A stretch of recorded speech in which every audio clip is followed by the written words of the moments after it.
Hello everyone, my name is Keith Nolan. I'm a cadet private. My talk today is on the topic of the military. How many of you out there thought you'd ever like to join the military? I see a number of you nodding. I thought the same thing ever since I was young. Growing up, I've always wanted to join the military. I loved military history, and I've read a great deal on the subject. Also, I have various family members, such as my grandfather and great uncle who fought in World War II, and like them, I wanted the same thing, to serve my country. So the question is, can I? No, I can't. Why? Simply because I'm deaf. So regardless of that fact, I still had that longing to join the military. For example, after I graduated from high school, 3 months before 9/11 occurred, I went to a naval recruiting center with high hopes of joining the Navy. I went in and a strapping naval man stood up and addressed me. As he was speaking to me, it was impossible for me to read his lips, so I said, "I'm sorry, I'm deaf." He tore off a little piece of paper and wrote down 3 words, "bad ear, disqual." He didn't even fully spell out disqualified, just bad ear, disqual.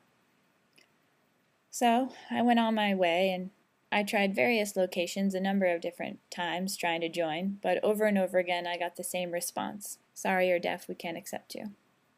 So I shifted gears and decided to become a teacher. I completed a master's in deaf education and taught for almost 2 years until this past spring when 3 things occurred that changed that course. The first of which was while I was teaching a high school history class. I'd lectured on the Mexican-American War. The bell had rung and I was seated at my desk when one of my students, who is deaf, approached me and said he'd like to join the military. I said, sorry, you can't, you're deaf." Then I caught myself. It struck me that all along I'd been told no, I can't, and now I was perpetuating that same message to the next generation, my own student. That realization had a large impact that really resonated with me. Now, the second thing that happened, my friend had just moved to Israel. Did you know that in Israel they accept deaf people in the military? How can deaf people be in the military, right? Could this really be true? Come on. Well, I went to Israel last summer to see for myself, having interviewed 10 deaf Israeli soldiers. All of those video interviews and questions I've compiled, and the findings I'll share with you later. Thirdly, CSUN here, my alma mater, had recently started up an Army ROTC program. ROTC, which stands for Reserve Officer Training Corps, allows students working on their college majors to concurrently participate in the ROTC program. Upon graduation, ROTC students have a military career ready and waiting for them. So if one joined the Army, one could commission as a second lieutenant. That's generally the ROTC program here at CSUN. Having learned that, I was intrigued. I already had a profession as a teacher, but I went ahead anyways and sent an email off to the program explaining that I was a teacher of the deaf, wondering if I could take a few classes with them and perhaps share their lessons with my students. I got an email response back, and surprisingly, it was the first time that I wasn't told, "Sorry, no you can't, you're deaf." It said, "Well, that's interesting. I think maybe we can work something out and you can take a few classes with us." This was unprecedented. So naturally I was shocked. Although I was teaching, I decided I had to grab the opportunity right away and get my foot in the door. Altogether, that's how it transpired. Now, with all my life experiences, having talked with all the people I had, and given everything I've read, I decided to write a research paper called Deaf in the Military. I'll share with you what those 98 pages entail. Here in America, we've actually had deaf soldiers serving in the past. In fact, during the Texas War of Independence, there was a key character named Deaf Smith who made a large contribution to that war effort. For the American Civil War, Gallaudet University actually has archived a list of deaf soldiers in that war from the North and the South, showing that deaf soldiers were even fighting against each other. During World War II, there are a few rare examples of deaf people who made it into the military at that time and were able to serve their country as well. History illustrates the fact that America has had deaf soldiers in contrast to today. In my paper, I also discussed the deaf Israeli soldiers. I learned that they serve in non-combat roles. The deaf soldiers are not on the front lines engaged in fire, but rather are behind the lines serving in supportive roles. There are a plethora of various non-combat jobs accessible to the deaf: intelligence, computer technology, map drawing, supply, military dog training, the list goes on. The communication between deaf Israeli soldiers and other soldiers who are hearing is carried out with the same approaches deaf people in general use with the hearing public on a daily basis. You can use your voice, lip read, gesture, sometimes another soldier knows sign language and that can be utilized, pen and paper, text, computers, emails. Seriously, there's no magic wand necessary. It's the same thing we do every day. Interpreters are used there primarily for boot camp training. For the average work, it's not necessary to have an interpreter by your side. The Israeli Army is comprised of small groups. Each of these units with deaf soldiers have developed their own way of communicating with each other, so there's no need for interpreters. The top picture is of one soldier I met. The bottom photo is of Prime Minister Begin with a deaf soldier in Israel.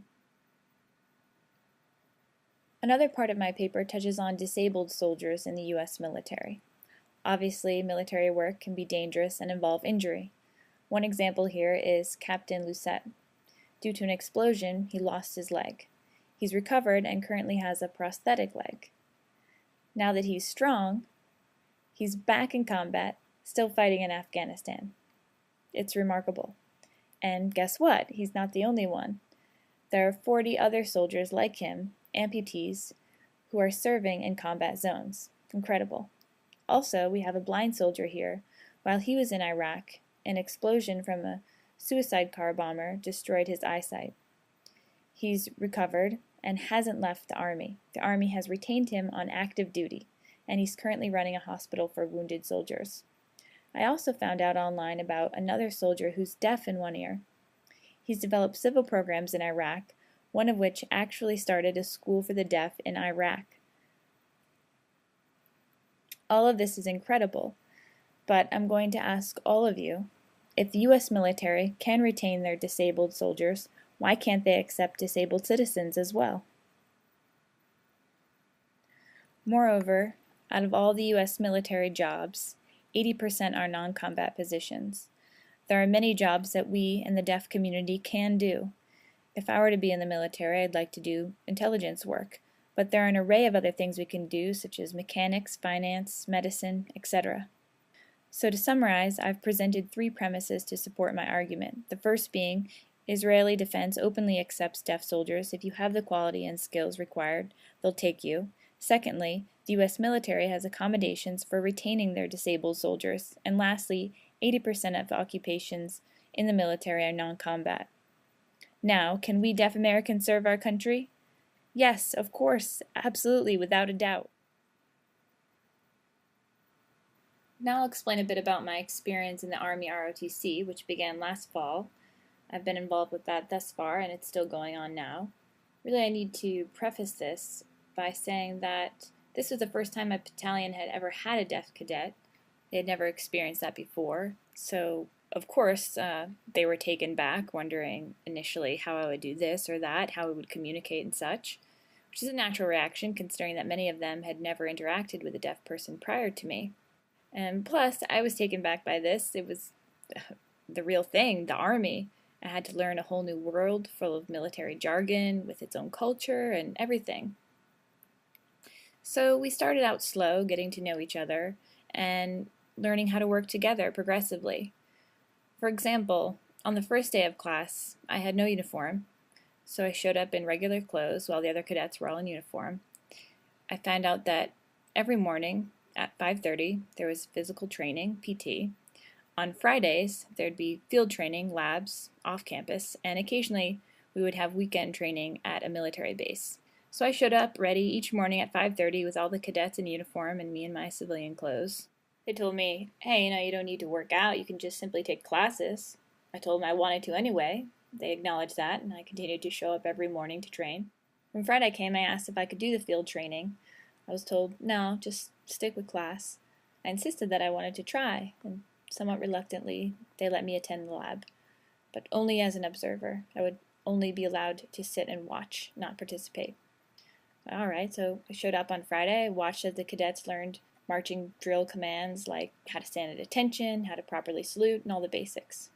I had to ask again if I could join. Finally, I got the go-ahead, and I thought, right, so I went to get in formation. I figured I'd better stand in the second line so I could watch what the cadets were doing in the row ahead of me. But the officer who opened the door for me to join the ROTC program spotted me in the back and said, hey, I want you in the front. You want to be a soldier, you got to learn the commands just like the rest of them. You're not going to follow other people, learn it yourself.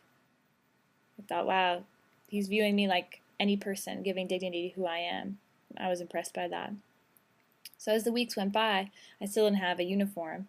I asked if it would be possible, but I was told it wasn't. So I continued on that way until one day I was informed that I'd be getting a uniform. I was pleased. I said, really? Why? What changed?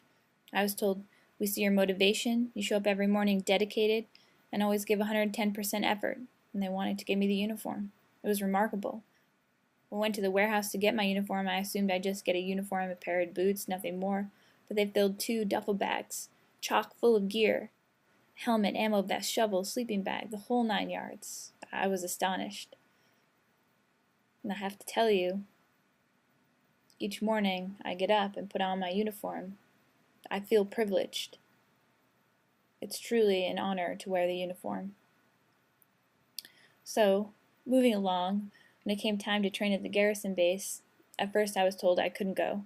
There was concern on the ROTC's part that if the interpreter were to get injured during the training, it would be a liability issue.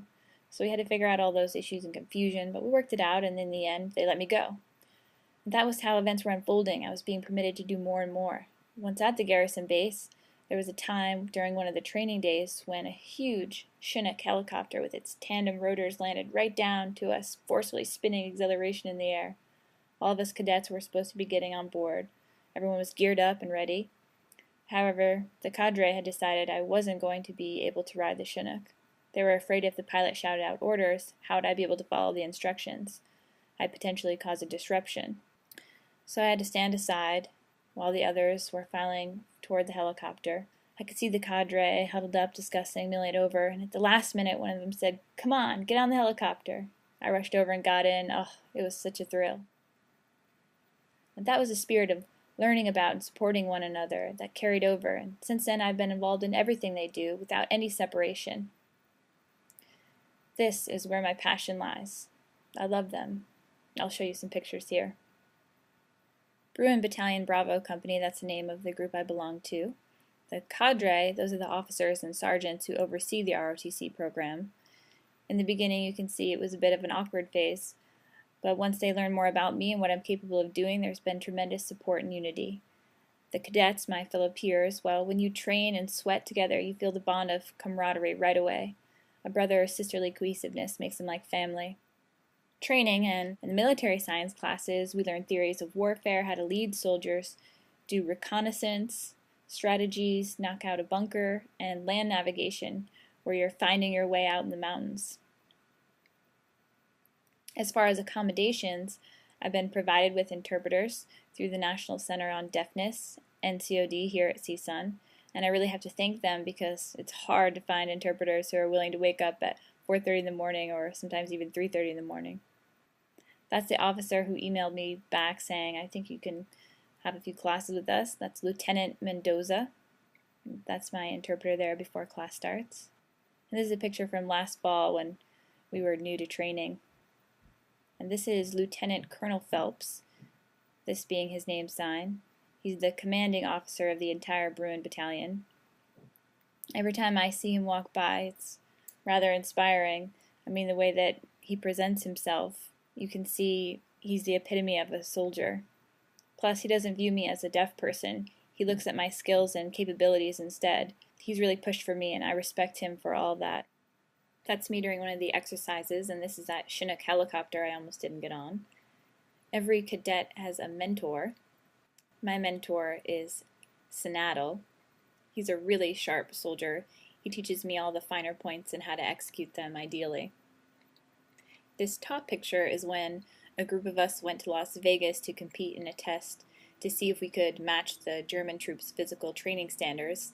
It involved swimming, timed sprints, marksmanship, and numerous fitness events. I passed them and satisfied the requirements to be awarded the gold German Armed Forces Proficiency Badge right here. This is one of the sergeants, Sergeant Richardson. I love this guy. He doesn't take baloney from any of us cadets. Here I am one morning when we trekked 7.5 miles with a 40-pound rucksack in less than 2 hours. Here are a few of my fellow cadets. I've been with them long enough that I've developed name signs for them. On the right here is Trinidad. I gave him this name sign because he's always very sarcastic. He's a veteran, having served in Iraq and Afghanistan. The female is Frigo, whose nickname is Refrigerator, hence her name sign. We're always competing intellectually in class. The cadet on the end is Jarvie. He's a top athlete, and I've given him this sign because of the scar he has here. Do you know who this is? This is the chairman of the Joint Chiefs of Staff. He is the highest-ranking military officer and principal military advisor to President Obama and Secretary of Defense Gates. He gave a talk at UCLA to a full house. Afterwards, I lined up to shake his hand. Having done so, I greeted him. "It's a great pleasure to meet you." I signed in my interpreter voice for me. Then Admiral Mullen turned to the interpreter and said, "It's nice to meet you," addressing the interpreter, who refrained to clarify. He seemed a little confused, and he just quickly moved on to shake hands with the rest of the soldiers, so I'm not sure whether he really knew that I'm deaf or not. So everything's been moving along, gung-ho, full speed ahead, until 2 weeks ago. Was it last week? No, it was 2 weeks ago, when something occurred.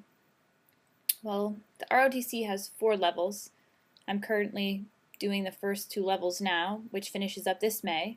The 3rd level will begin in the fall, but in order to move up, you need to pass a medical exam. Obviously, I'm deaf, so I'd fail a hearing test. So we sat down, and I was told if I wanted to continue to the 3rd level, I couldn't do any of the PT workouts in the morning, nor the Friday lab field trainings, nor the Army base trainings. My uniform I'd have to give back as well. I could take the classes, audit them, and that's all. It really hit me. It was a huge blow. Many of the officers and cadets have emphasized with this sudden shock of disappointment and wondering why this has to be the case. Colonel Phelps has tried to speak with the higher-ups in the chain of command and explain to them that I'm one of the top cadets, having passed all the events and receiving high marks on my exams, but their response is unwavering. Policy is policy, and if you're deaf, you're disqualified. I know that the cadre have tried to find various ways. They found out that there is a deaf cadet at the Citadel, the military college of South Carolina. That particular cadet will be completing his 4th year there and graduating this May. Yet he's in the same predicament that I'm in, unable to join the Army because he's deaf. Yet all of my fellow cadets and the officers have told me not to give up. The policy must change. I was advised to talk with my congressman, and I've brought this issue to Henry Waxman, the district congressman here in LA, to get the ball rolling with his advocacy for my cause. However, I need your help and support to lobby. All of us, you know. If we remember back in U.S. history, African Americans were told they couldn't join the military, and now they serve. Women as well were banned, but now they've been allowed. The military has and is changing. Today is our time. Now is our turn. Hooah!